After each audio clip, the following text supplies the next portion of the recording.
El Papa Francisco ha sido clarísimo desde el inicio de su pontificado en lo referente al aborto.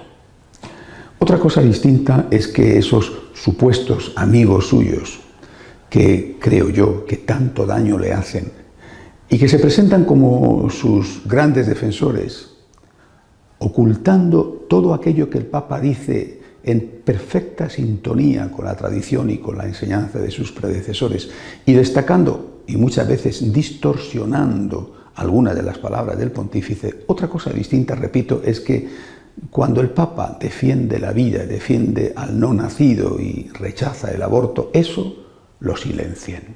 Ha sucedido en la reciente visita del Papa a México, especialmente en esa intervención que ha tenido lugar en el avión al regreso a Roma. El Papa ha hablado del aborto con toda claridad, pero prácticamente nadie se ha enterado. Se ha hablado del tema de la anticoncepción, del virus Zika, de Trump, pero no se ha hablado de las palabras del Papa sobre el aborto.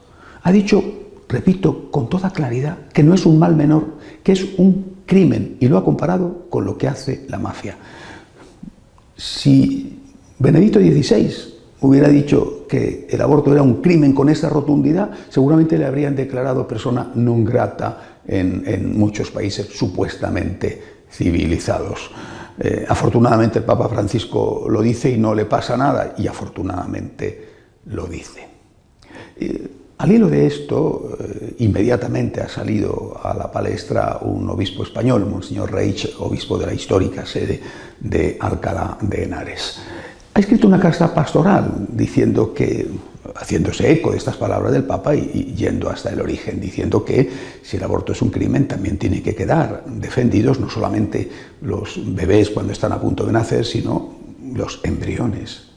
Y ha dicho que el embrión era un peregrino descartado muchas veces y que solamente busca un lugar de refugio y de acogida, el vientre de su madre. Él es un emigrante que busca ese lugar acogedor que es el vientre de su madre. Y ha dicho también otra cosa que me ha parecido especialmente interesante, que estos descartados, que son millones, estos descartados son víctimas de una nueva ideología. Una nueva ideología de poder que aplasta a los débiles.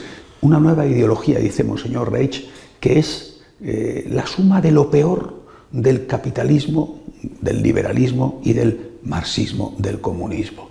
Esto me ha parecido especialmente interesante.